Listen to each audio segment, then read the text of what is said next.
विद्यार्थी मित्रों, आज आप धोरण 6 में रिविजन की शुरुआत करीशू।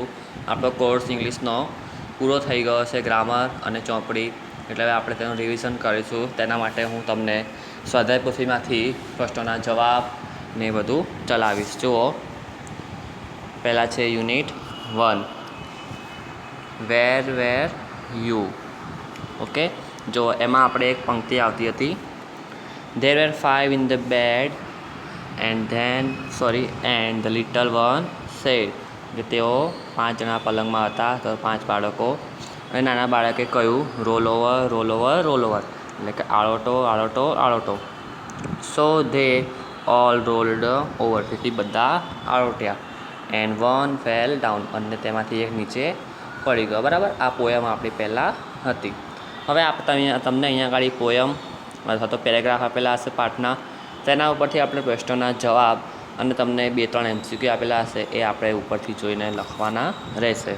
જો આ પોયમ છે એના ઉપરથી આપણને પ્રશ્ન આપેલો છે, how many children were there in the bed, એટલે કે હાઉ મેની એટલે કેટલા, ચિલ્ડ્રન એટલે બાળકો, ઇન ધ બેડ એટલે પલંગમાં, એટલે કે પલંગમાં કેટલા બાળકો હતા. તો કેટલા હતા? 5 હતા. તો there were 5 children in the bed, એટલે કે ત્યાં પલંગમાં 5 બાળકો હતા. What did the little one say, નાના બાળકે શું કહ્યું?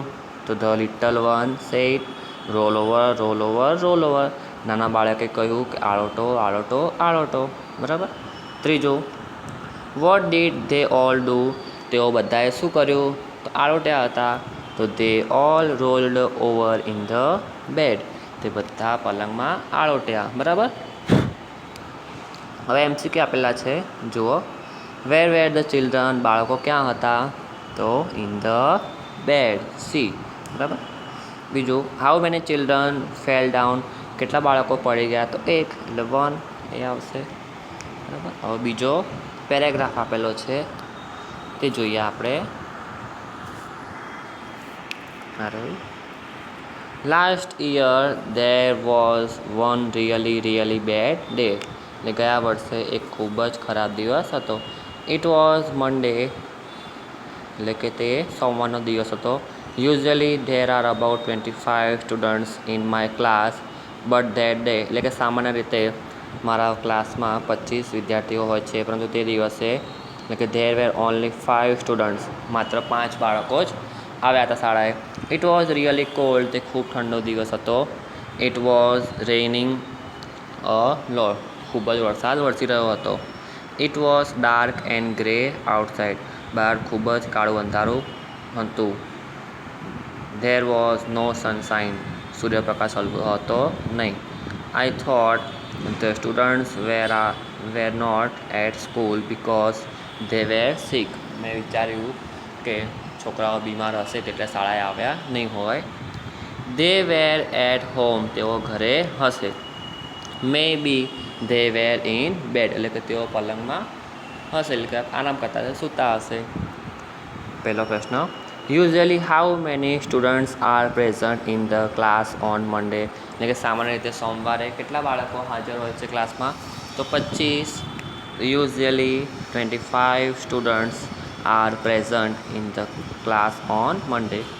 બીજું, વોઝ ઇટ રેનિંગ અ લોટ, વરસાદ ખૂબ જ વરસી રહ્યો હતો.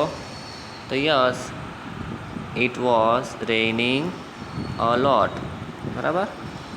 MCQ છે, in my class there were only, શું આવશે? 5 સ્ટુડન્ટ્સ, મારા ક્લાસમાં માત્ર 5 વિદ્યાર્થીઓ જ હતા. બીજું, the children were at home, બાળકો ઘરે હતા. ત્રીજું, the children may be in the bed because they were sick, કારણ બાળકો પલંગમાં હશે કારણ કે તેઓ બીમાર હશે, એવું અનુમાન લગાવે છે.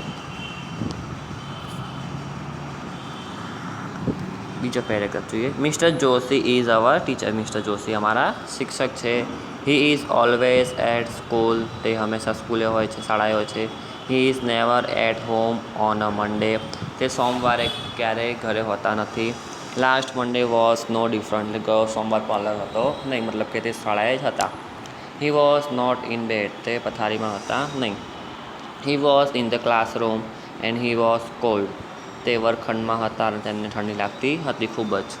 He was not in warm clothes. તેમને ગરમ કપડાં પણ પહેર્યા ન હતા. In fact all the students were cold. એટલે કે આમ તો બધા જ વિદ્યાર્થીઓને ઠંડી લાગતી હતી ખૂબ જ. It was freezing. The school was like a refrigerator. જેમ કે આપણે ફ્રીજમાં એકદમ ઠંડુ હોય રેફ્રિજરેટરમાં, એવી રીતે ઠંડી લાગતી હતી. Our room was like a freezer. આપણો રૂમ હતો જે વર્ગખંડ તે લોકોનો એકદમ ફ્રીઝર જેવો લાગતો હતો. And poor mister Joshi was like ice. અને પેલા બિચારા મિસ્ટર જોશી બરફ જેવા થઈ ગયા હતા. The small class was cold cold cold. નાનો વર્ગખંડ ઠંડો ઠંડો ઠંડો થઈ ગયો હતો. It was રેઇનિંગ heavily. ખૂબ જ ભારે વરસાદ હતો. I left the school early. હું શાળામાંથી જલ્દી ઘરે આવી ગયો. પ્રશ્નના જવાબ જોઈએ. Who is our teacher? કોણ અમારા ટીચર છે? તો mister Joshi is our teacher. Wear was mister Joshi last Monday? Last Monday mister Joshi ક્યાં હતા? તો શાળાએ જતા. Mister Joshi was at school last Monday. ત્રીજું, was mister Joshi in warm cloth? Mister જોશીએ ગરમ કપડાં પહેર્યા હતા? તો no, mister Joshi was not in warm cloth. ગરમ કપડામાં હતા નહીં. MCQ. Mister Joshi is never at home on Monday. Mister Joshi સોમવારે ઘરે હોતા નથી. બીજું, the school was like a refrigerator. બરાબર. અને the class was like a freezer. હજુ આપણું જે ઘરે ફ્રીજ હોય છે એમાં બે પાર્ટ હોય છે. એક આપણે આખું હોય છે એને આપણે રેફ્રિજરેટર કહીએ છીએ, અને તેની અંદર નાનું બોક્સ હોય છે. જો સિંગલ ડોરનું ફ્રીજ હશે તેની અંદર હશે, અને ડબલ ડોરનું પણ ફ્રીજ આવે છે. તો જે બરફ મૂકવાનો ભાગ હોય છે તેને ફ્રીઝર કહેવાય છે. તો એ જે આખી સ્કૂલ હતી એ રેફ્રિજરેટર હતી, અને એટલે કે ફ્રીજ. અને જે તેઓનો ક્લાસ હતો, વર્ગખંડ, તે શું હતો? ફ્રીઝર હતો. બરાબર. ચોથું, I left the school early because it was રેઇનિંગ heavily. હું શાળામાંથી જલ્દી આવી ગયો કારણ કે ખૂબ જ ભારે વરસાદ હતો. ત્રીજો પેરેગ્રાફ જોઈએ આપણે.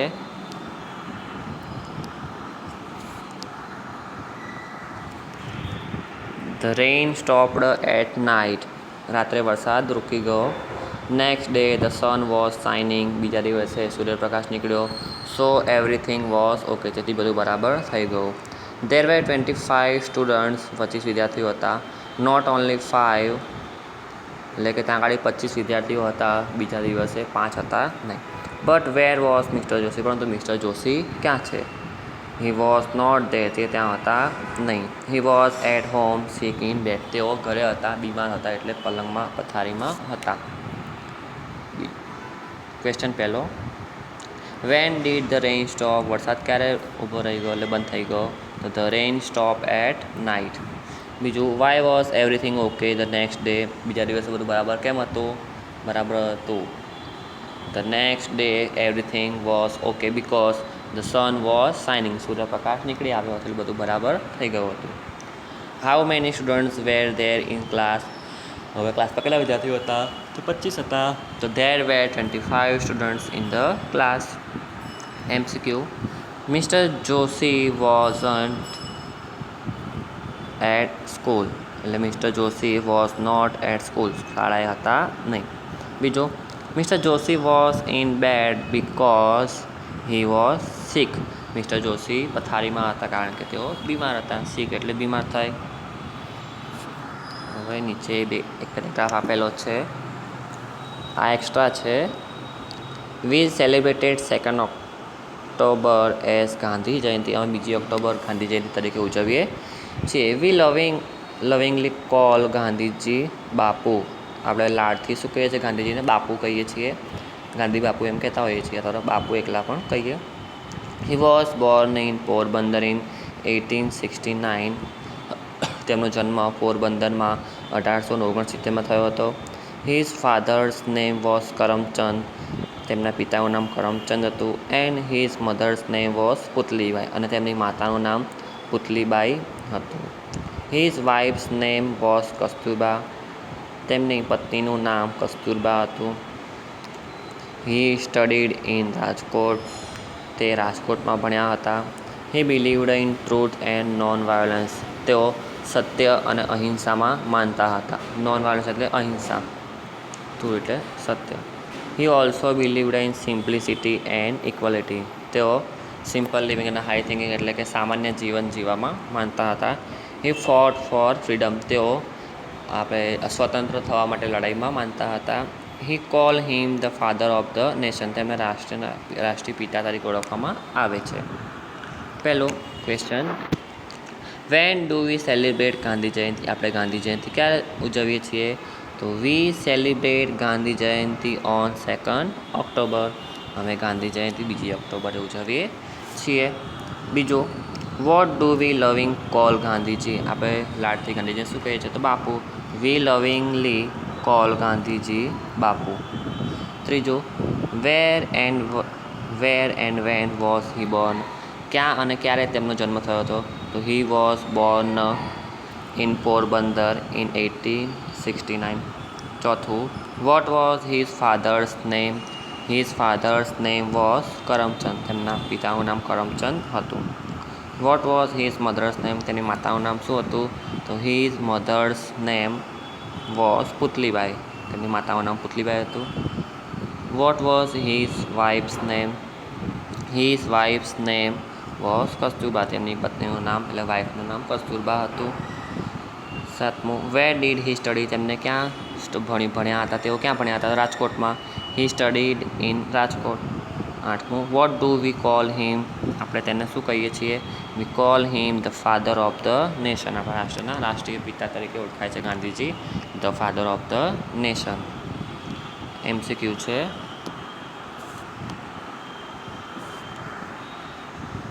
જુઓ MCQમાં શું કહે છે? Where was Gandhiji Born. ગાંધીનો જન્મ ક્યાં થયો હતો? તો પોરબંદરમાં. બીજું, vote was his father's name. જો બીજો MCQ, vote was his father's name. તેમના પિતાનું નામ શું હતું? તો કરમચંદ. ત્રીજો, what was his wife's name.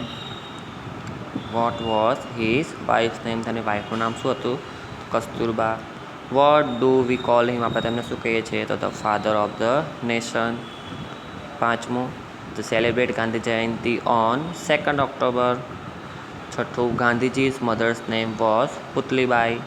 અને Gandhiji believed in simplicity and equality. હવે નીચે જુઓ, ચિત્ર ઉપરથી પ્રશ્નોના જવાબ લખવાના છે. ચિત્ર ધ્યાનથી જુઓ અને પ્રશ્નોના ઉત્તર આપો. અહીંયા કંઈ નામ આપેલા છે. જુઓ, જય શું કરે છે? ઝાડ ઉપર ચડેલો છે. ધ્યાન રાખજો, પછી આના ઉપર પ્રશ્નોના જવાબ લખવાના છે. ચોપડીમાં પણ આવી જ ગયેલું છે. સંજય જાની પાછળ સંતાયેલો છે. રેશમા લપસણી ખાઈ રહી છે. ત્યાં સોના એન્ડ મોના હિંચકો એટલે કે swings. Mahesh and Irfan seesaw રમી રહ્યા છે. ગીતા, ઈવા અને સુનીતા દોરડા કૂદી રહ્યા છે. બરાબર. હવે આના ઉપરથી આપણે પ્રશ્નોના જવાબ લખીશું. જુઓ, ચિત્ર જોતા જાઓ અને પ્રશ્નો જોતા જઈએ. પહેલું, there are childrens in the garden, count them. Number of boys. તો બોયઝ કેટલા છે? બોયઝ કેટલા છે? જો નંબર ઓફ બોયઝ એટલે આપણે છોકરાઓ કાઉન્ટ કરવાના છે. છોકરાઓ છે 4. નંબર ઓફ ગર્લ્સ કેટલી છે? 6. બરાબર. છોકરાઓ 4 છે અને છોકરીઓ 6 છે. Second, write the name of the boys. છોકરાઓના નામ લખવાના છે. તો જય, સંજય, ઇરફાન, મહેશ. બરાબર. ત્રીજું, write the name of girls. હવે છોકરાઓના નામ લખવાના છે. તો રેશમા, સોના, મોના, ઈવા, સુનીતા અને ગીતા. અહીંયા આગળ તમે એન્ડ લખી દેજો. એન્ડ અહીંયા આગળ. ચોથું, વેર ઇઝ મહેશ. મહેશ ક્યાં છે? તો મહેશ જુઓ તમે ઉપર ચિત્રમાં. મહેશ ક્યાં છે? આ રહ્યો શીશો ઉપર. બરાબર. તો આપણે લખીશું Mahesh is on the seesaw. પાંચમું, વેર આર સોના એન્ડ મોના. તો સોના એન્ડ મોના ક્યાં છે? આ હિંચકો ખાઈ રહી છે.